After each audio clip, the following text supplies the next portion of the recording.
कि central kingdom अपने सभी एथनिक ग्रुप्स को मिलाकर एक सिंगल राज्य बनाना चाहते थे, लेकिन ग्रासलैंड राज्य को ये बिल्कुल मंजूर नहीं था और इसी वजह से उनके बीच वॉर चल रही थी।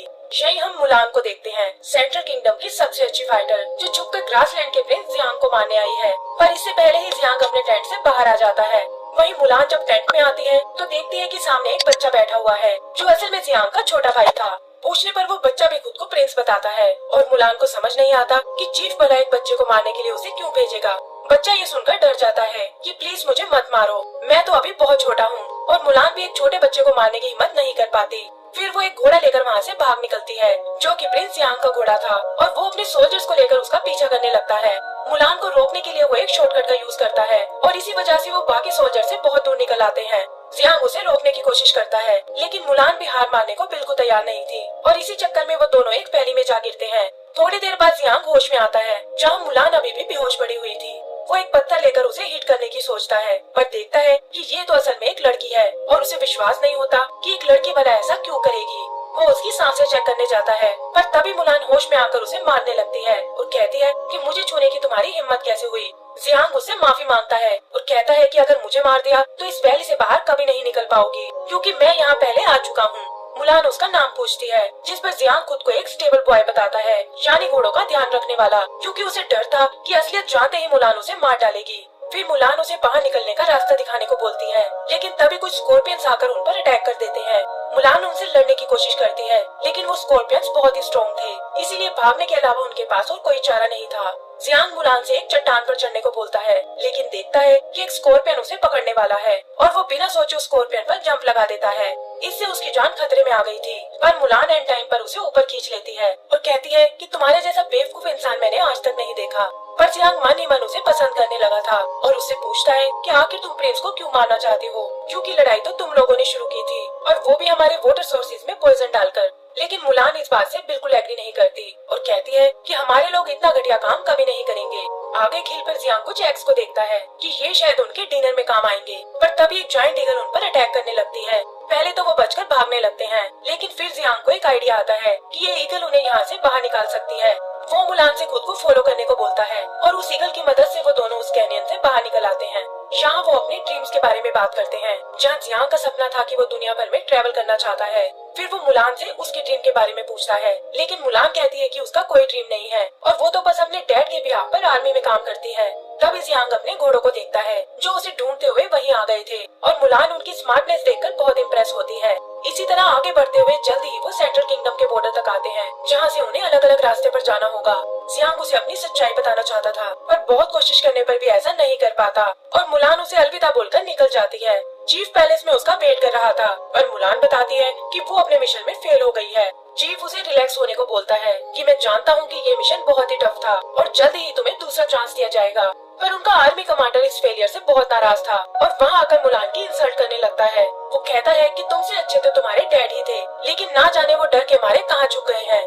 मुलान अपने डैड की इंसल्ट बर्दाश्त नहीं कर पाती। वो कहती है कि मुझे आप जो चाहे सजा दे सकते हो, लेकिन मेरे डैड को बीच में लाने की कोई जरूरत नहीं है। चीफ मुलान को बचाने की कोशिश करता है कि ये हमारा सबसे अच्छा सोल्जर है, लेकिन कमांडर को ये बदतमीजी बिल्कुल पसंद नहीं आती। वो मुलान को कैद करने का ऑर्डर देता है। वहीं जियांग भी कैंप में वापस आ गया था और अपने भाई को मुलान के बारे में बताता है कि वो किलर असल में एक लड़की थी और कैसे उन दोनों ने कितने खतरों का सामना किया। जियांग का कमांडर उसे बदला लेने को बोलता है कि हमें सेंट्रल किंगडम पर अटैक कर देना चाहिए, लेकिन जियांग मना कर देता है और कहता है कि पहले तुम जाकर एक लेडी टेलर को ढूंढ कर लाओ। और ये सुनकर कमांडर कंफ्यूज हो जाता है। उधर मुलान जेल में अपने वेपन को देखती है जिसे उसके डैड ने उसे दिया था और कहा था कि अब अपनी फैमिली के सम्मान की रक्षा तुम्हें ही करनी होगी। तभी जियांग का घोड़ा वहाँ आता है जो उसे अपने साथ ले जाने आया था। पहले तो मुलान उसे मना कर देती है, लेकिन फिर वो दोनों जेल तोड़कर भाग निकलते हैं। यहाँ पता चलता है कि जियांग उसके लिए एक ड्रेस लेकर आया है और उसके जिद करने पर मुलान उसे पहनकर दिखाती है। उसे ये ड्रेस बहुत पसंद आती है, क्योंकि पहले उसने कभी खुद को ऐसे रूप में नहीं देखा था। यहाँ वो फाइनली अपना ड्रीम बताती है कि उसका मन भी दुनिया घूमने का है, जहाँ वो नीडी लोगों की मदद कर सके। लेकिन पहले उसे अपने फैमिली को प्राउड फील कराना है, क्योंकि लोग उन्हें डरपोक समझते हैं। उधर कमांडर को उसके भागने का पता चल गया था, लेकिन चीफ उसे शांत कर लेता है और कहता है कि फिलहाल हमारे पास मुलान से भी ज्यादा बड़ी प्रॉब्लम है और वो है ग्रासलैंड। वो उन पर अटैक करने का सुझाव देता है, जिस पर कमांडर कहता है कि चाहता तो मैं भी यही हूँ, लेकिन किंग ने फिलहाल किसी भी अटैक के लिए साफ मना किया है। वहीं जियांग मुलान को एक प्रपोजल देता है कि क्यों ना हम एक साथ दुनिया घूमें, लेकिन मुलान का कहना था कि वो दुश्मन राज्यों से है और जब तक ये मैटर सॉल्व नहीं हो जाता तब तक वो एक साथ नहीं आ सकते। जियांग उसे प्रॉमिस करता है कि जल्दी ही वो इस लड़ाई को खत्म कर देगा और मुलान वापस अपने सेल में आ जाती है। इसके बाद जियांग सीधा अपने डैड के पास जाता है और उन्हें समझाता है कि लड़ाई करने से कोई फायदा नहीं है और अगर उसकी और मुलान की शादी हो जाए तो दोनों राज्यों में शांति आ जाएगी। पहले तो उसके डैड बहुत नाराज होते हैं पर फिर अपने लोगों की भलाई के लिए मान जाते हैं। जियांग तुरंत मुलान को एक लेटर लिखता है जिसमें उसने अपनी सारी सच्चाई बता दी थी, लेकिन एक अनजान आदमी उस लेटर को जला देता है और उसकी जगह जियांग को एक फेक रिप्लाई भेजता है कि सेंट्रल किंगडम को इस प्रपोजल में कोई इंटरेस्ट नहीं है। जियांग को लगता है कि मुलान की जान खतरे में है और वो अपनी आर्मी से तैयारी करने को बोलता है कि हम सेंट्रल किंगडम पर अटैक करने वाले हैं। उधर मुलान की नजर एक आदमी पर जाती है जो कि एक बैंडिट से बचकर भाग रहा था और ये देखकर वो उसकी मदद करने की सोचती है।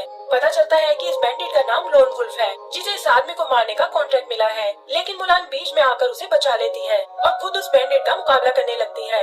बैंडिट पूछती है कि तुम्हें पता भी है कि वो आदमी कौन था, जिस पर मुलान कहती है कि जरूर वो कोई इनोसेंट आदमी ही होगा और मैं तुम्हें उसे नहीं मारने दूंगी। ये कहकर वो फिर से लड़ने लगते हैं पर मुलान बैंडिट के सामने कमजोर पड़ रही थी। बचने के लिए वो एक केव में आती है जहाँ किसी तरह उसने बैंडिट को घेर लिया था, पर वो लेडी उसका ध्यान भटकाकर वहाँ से भाग निकलती है।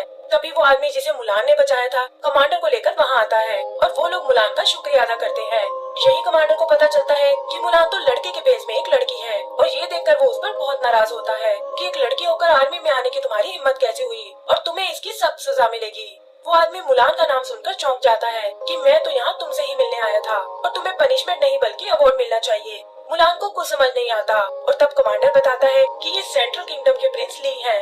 फिर ली अपने आने का कारण बताता है कि ग्रासलैंड ने हमारे लिए एक प्रपोजल भेजा था कि उनका प्रिंस तुमसे शादी करना चाहता है और इस तरह हमारी दुश्मनी खत्म हो जाएगी। मुलान को जियांग के प्रिंस होने का अभी तक पता नहीं था और उसे लगता है कि वो लोग शायद उस बच्चे की बात कर रहे हैं और ये सोचकर वो इस शादी से मना कर देती है। तभी एक सोल्जर आकर बताता है कि ग्रासलैंड की आर्मी हम पर अटैक करने आ रही है और ये सुनकर वो सब सिटी की ओर जाने लगते हैं। ली इस बात से बहुत परेशान था कि अचानक ये अटैक करने क्यों आ रहे हैं जबकि हमने तो अभी प्रपोजल का जवाब ही नहीं दिया। कमांडर कहता है कि शायद यही उनकी चाल थी, लेकिन मेरे होते वो लोग नहीं जीत पाएंगे और ये कहकर अपनी आर्मी को तैयार होने को बोलता है, पर मुलान उसे रोक लेती है कि ये सारी प्रॉब्लम मेरी वजह से हुई है और मुझे इसे ठीक करने का एक मौका मिलना चाहिए। चीफ उसे रोकने की कोशिश करता है, लेकिन कमांडर कहता है कि ये ठीक कह रही है और इसे अपनी गलतियों को खुद ही भुगतना होगा। मुलान आगे बढ़कर उन्हें चैलेंज करती है जहाँ उसका सामना जियांग से होता है और उसे पता चलता है कि वही ग्रासलैंड का असली प्रिंस है। जियांग उसे सारी बात बताता है कि मैं ही वो प्रिंस हूँ जिसे तुम मारने आई थी और अब हम ये सब रोक सकते हैं, लेकिन मुलान उसके झूठ से बहुत नाराज थी और गुस्से में उस पर अटैक करने लगती है, पर जियांग जल्दी ही उसे काबू कर लेता है और अनाउंस करता है कि अब से उनके राज्यों में कोई दुश्मनी नहीं होगी। कमांडर को छोड़कर बाकी सब इस बात से बहुत खुश होते हैं और कमांडर ये कहकर चला जाता है कि जल्दी ही तुम्हें इस गलती का नतीजा भुगतना होगा। यही मुलान को उस फेक लेटर की चिंता थी कि जरूर वो किसी ने साजिश की है और उन्हें इस बारे में इन्वेस्टिगेट करना होगा।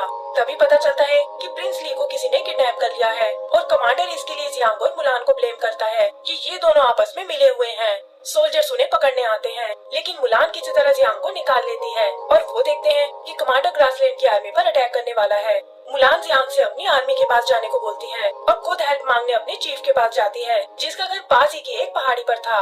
वहाँ उसका सामना उस बैंडिट से होता है जो बताती है कि प्रिंस ली को मैंने ही किडनैप किया है, लेकिन इसके लिए मुझे किसी ने पैसे दिए थे।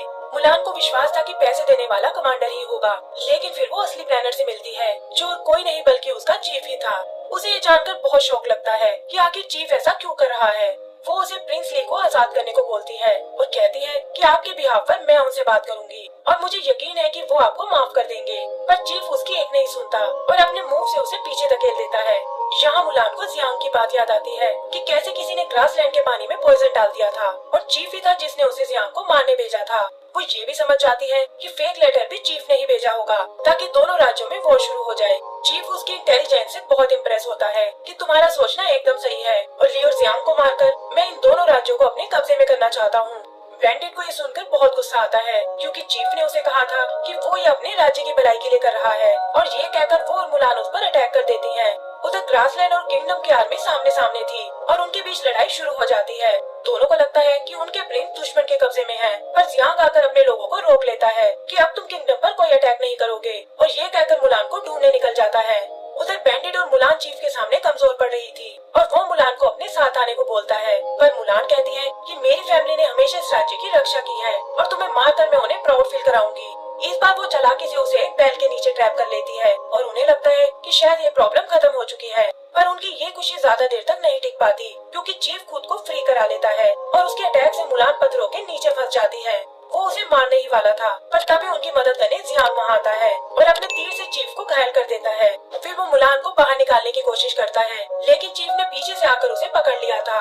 वो जियांग को खूब मारता है और मुलान समझ जाती है कि वो चीफ के सामने ज्यादा देर तक नहीं टिक पाएगा। ये सोचकर वो अपनी पूरी ताकत लगाती है और इससे पहले कि चीफ जियांग को मार पाए, वो बीच में आकर उसे रोक लेती है। जहाँ हम उन दोनों के बीच एक जबरदस्त फाइट देखते हैं, जहाँ मुलान एंड में चीफ को मार डालती है और इस तरह उसका खेल हमेशा के लिए खत्म हो जाता है। आगे का सीन 1 महीने बाद का है, जहाँ वो तीनों कहीं जा रहे हैं। बेंडिट उन्हें गुड लक बोलकर निकल जाती है और पता चलता है कि मुलान और जियांग की शादी हो चुकी है। जैसा कि प्रॉमिस किया था, वो लोग अपने वर्ल्ड टूर पर निकले हैं और इसी के साथ हमारी ये मूवी खत्म हो जाती है।